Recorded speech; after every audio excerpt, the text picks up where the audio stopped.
Hey guys, Kisan വാനിയുടെ മറ്റൊരു വ്യത്യസ്തമായ വീഡിയോയിലേക്ക് നിങ്ങൾക്ക് ഏവർക്കും ഹൃദ്യമായ സ്വാഗതം. ഇന്ന് നമുക്ക് കുറച്ച് കപ്പ കൃഷി കാണാം. അപ്പോൾ കപ്പ എങ്ങനെയാണ് നടുന്നത്, അതിൻ്റെ സ്റ്റാർട്ടിങ് സ്റ്റേജ് തൊട്ടൊന്ന് ഞാൻ കാണിക്കാം. ഇപ്പം നമ്മളിത് ബെഡ് റെഡിയാക്കി, അതായത് ജൈവവളങ്ങളെല്ലാം ഉപയോഗിച്ച് ബെഡ് റെഡിയാക്കി ഒരു 15 ദിവസത്തിന് മുന്നേ ഇട്ടേക്കുവാണ്. അതായത് ചാണകപ്പൊടി, കോഴിവളം, പിന്നെ ബയോമീല്, അതുപോലെ തന്നെ പോളിഹാലൈറ്റ്, ഇത്തരം സാധനങ്ങൾ ചേർത്ത് ഒരു 15 ദിവസം മുമ്പ് നമ്മൾ റെഡിയാക്കി നിർത്തിയിരിക്കുകയാണ്. അപ്പോൾ ഇനി നമ്മൾ ഇപ്പോൾ ഇത് എങ്ങനെയാണ് കപ്പ നടുന്നതെന്ന് കാണാം. അതായത് നമ്മളിങ്ങനെ ഒരു കപ്പക്കമ്പ്, അതായത് ഒരു ചൊട്ടച്ചാൻ നീളത്തിൽ കപ്പക്കമ്പ് മുറിക്കുക. ഇങ്ങനെ മുറിച്ച് കഴിഞ്ഞാൽ നമ്മൾ സാധാരണ നടുകയെന്ന് വെച്ചാൽ ഇങ്ങനെ ചരിച്ച് നടുക. ഇങ്ങനെ ചരിച്ച് നല്ല അമർത്തി ഒരു 2 മുട്ട് മുകളിൽ വരാവുന്ന രീതിയിൽ ഇങ്ങനെ നടുക. ഇങ്ങനെ നട്ടു കഴിഞ്ഞാൽ ഒരു 4ാമത്തെ ദിവസം ആകുമ്പോൾ ഇത് മുള വരും. മുള വന്നു കഴിഞ്ഞാൽ നമുക്ക് വേണ്ടതെന്ന് പറഞ്ഞാൽ ഒരു 2-3 മുളയിൽ കൂടുതൽ ഇത് നിർത്തരുത്. കാരണം എന്ന് വെച്ചാൽ 2-3 മുള ഉണ്ടെങ്കിൽ മാത്രമേ നല്ല ആരോഗ്യത്തോടു കൂടി കപ്പ വരത്തുള്ളൂ, നല്ല ഈൽഡും കിട്ടത്തുള്ളൂ. അപ്പോൾ അതുകൊണ്ടാണ് അങ്ങനെ പറയുന്നത്. അപ്പോൾ നമുക്ക് ഇങ്ങനെ ചെയ്തിട്ട് ഒരു 5 മാസമായ കപ്പ നമുക്ക് വീഡിയോ കാണാം. ഇത് കണ്ട, ഇപ്പോൾ ഇതാണ് നമ്മുടെ കപ്പ കൃഷി. എങ്ങനെയുണ്ട് ഈ കപ്പ കൃഷി? ഇത് നമ്മൾ ആദ്യം ബെഡിട്ട് ചെയ്ത വളത്തിന് ശേഷം ഒന്നും ചെയ്തിട്ടില്ല എന്നുള്ളതാണ്. കണ്ടോ, നല്ല ആരോഗ്യമുള്ള കപ്പയാണ്. തണ്ടിനൽപ്പം വണ്ണം കുറഞ്ഞതൊഴിച്ചാൽ മറ്റൊരു കുഴപ്പവും ഈ കപ്പയ്ക്കില്ല.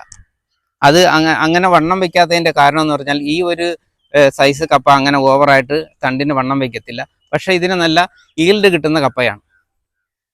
ഇത് ഒരു 180-200 ദിവസത്തിനുള്ളിൽ വിളയുന്ന കപ്പയാണ്. നല്ല ടേസ്റ്റുള്ള കപ്പയാണ്.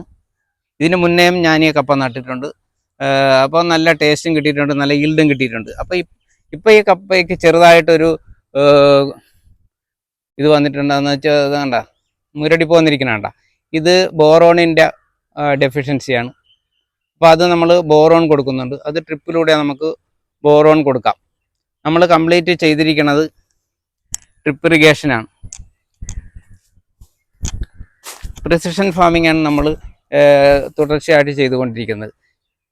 അപ്പോൾ അത് നമ്മൾ അപ്പോൾ അതിനകത്ത് നമുക്ക് ബോറോൺ കൊടുക്കാം. കഴിഞ്ഞ 2-3 കപ്പ കൃഷികൾ നമ്മൾ ചെയ്തത് ഇതേമാതിരി തന്നെയാണ് ചെയ്തിരുന്നത്. അപ്പോൾ അത് വളരെ ലാഭകരമായിട്ട് നമുക്ക് വിളവെടുക്കാൻ സാധിച്ചു. ഒരു കപ്പയിൽ നിന്ന് ഏകദേശം നമുക്ക് ഒരു 9 കിലോഗ്രാം വരെ കപ്പ കിട്ടിയിട്ടുണ്ട്. എന്നാൽ 11 കിലോഗ്രാം കപ്പ കിട്ടിയ ചുവടുകളും ഉണ്ട്. പക്ഷെ അത് എല്ലാത്തിനും അല്ല, അപൂർവം ചില കപ്പകൾക്ക് മാത്രം അങ്ങനെ കിട്ടിയിട്ടുള്ളൂ. അപ്പോൾ നമ്മൾ എപ്പോഴും നമ്മൾക്ക് കപ്പ കൃഷി വളരെ ലാഭകരമായിട്ട് തന്നെ ചെയ്യാൻ സാധിക്കും. മറ്റുള്ള കൃഷിയെ അപേക്ഷിച്ച് കപ്പ കൃഷിക്ക് ഒരുപാട് ബുദ്ധിമുട്ട് നമ്മൾ വരുന്നില്ല.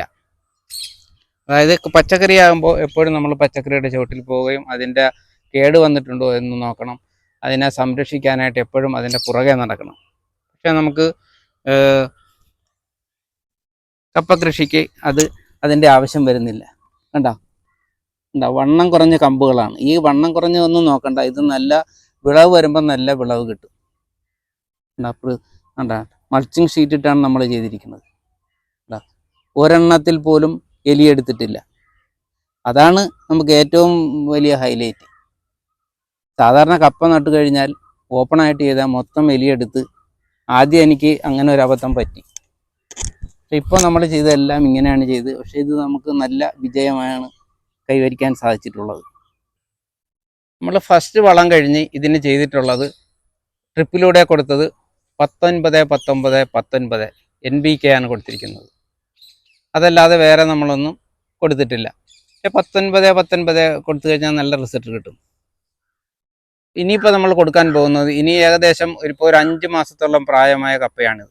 ഇനി നമുക്കൊരു 180-200 ഇടയിൽ ദിവസങ്ങൾക്കുള്ളിൽ ഈ കപ്പ നമുക്ക് വിളവെടുക്കാൻ സാധിക്കും. അപ്പോൾ നമ്മളിപ്പോൾ കൊടുക്കേണ്ടതെന്ന് പറഞ്ഞാൽ 13-0-45 എന്നുള്ളതാണ് NPK. അതായത് പൊട്ടാഷ് കൂടുതലുള്ള വളമാണ് ഇനി നമ്മൾ കൊടുക്കേണ്ടത്. അങ്ങനെ കൊടുത്തു കഴിഞ്ഞാൽ നമുക്ക് നല്ല തൂക്കമുള്ള കപ്പ കിട്ടും, കേടില്ലാത്ത കപ്പ കിട്ടും. നമ്മൾ ഏത് കൃഷി ചെയ്യുമ്പോഴും ശ്രദ്ധിക്കേണ്ട കാര്യങ്ങളെന്ന് വെച്ചാൽ ഏത് കൃഷിയാണ്, അത് ഏത് വളമാണ് അതിന് ആവശ്യം ഉള്ളത് എന്നുള്ളത് നമ്മൾ അടുത്തുള്ള കൃഷിഭവനിലോ അല്ലെങ്കിൽ അറിയാവുന്ന ആരോടെങ്കിലും ചോദിച്ച്, നമുക്ക് അറിയാൻ പാടില്ലെങ്കിൽ അവരോട് ചോദിച്ച് നമ്മൾ കൃഷി ചെയ്യുക എന്നുള്ളതാണ്.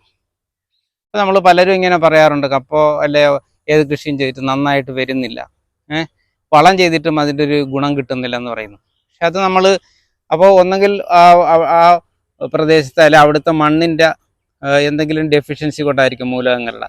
അപ്പോൾ അത് നമ്മൾ ചെയ്യേണ്ടതെന്ന് വെച്ചാൽ കൃഷിഭവനുമായി ബന്ധപ്പെട്ടുകൊണ്ട് നമ്മൾ മണ്ണ് ടെസ്റ്റ് ചെയ്യുക. അപ്പോൾ മണൽ ടെസ്റ്റ് ചെയ്ത് കഴിഞ്ഞാൽ അതിൻ്റെ ഏത് മൂലകത്തിൻ്റെ കുറവാണെന്നുള്ളത് അനുസരിച്ച് നമുക്ക് വളം ചെയ്യാം. ആവശ്യമില്ലാതെ നമ്മൾ വളം ചെയ്ത് കാശ് കളയേണ്ട കാര്യവുമില്ല. അപ്പോൾ അങ്ങനെ പല രീതിയിൽ നമുക്ക് ഏത് കൃഷിയാണെങ്കിലും വളരെ ലാഭത്തിൽ കൃഷി ചെയ്യാൻ പറ്റുമെന്നുള്ളതാണ്. ശരിക്കും നമ്മൾ കപ്പൊക്കെ ചെയ്യേണ്ട വളമെന്ന് പറഞ്ഞാൽ 8-8-16 എന്നുള്ള NPK മിശ്രിത വളമാണ്. അതാണ് ശരിക്കുള്ള യൂണിവേഴ്സിറ്റിയുടെ റെക്കമെൻഡേഷനാണ് 8-8-16.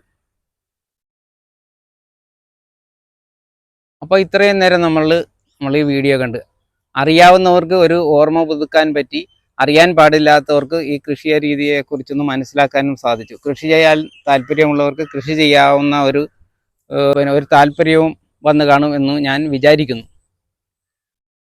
സുഹൃത്തുക്കളെ, ഈ വീഡിയോ നിങ്ങൾക്ക് ഇഷ്ടമായെങ്കിൽ സബ്സ്ക്രൈബ് ചെയ്യാത്തവരാണെങ്കിൽ സബ്സ്ക്രൈബ് ചെയ്യുക. നിങ്ങളുടെ സുഹൃത്തുക്കൾക്ക് ഒന്ന് ഷെയർ ചെയ്ത് കൊടുക്കണം. മറ്റ് പുതിയൊരു വിശേഷവുമായി വരുന്നവരെ okay, bye bye, thank you.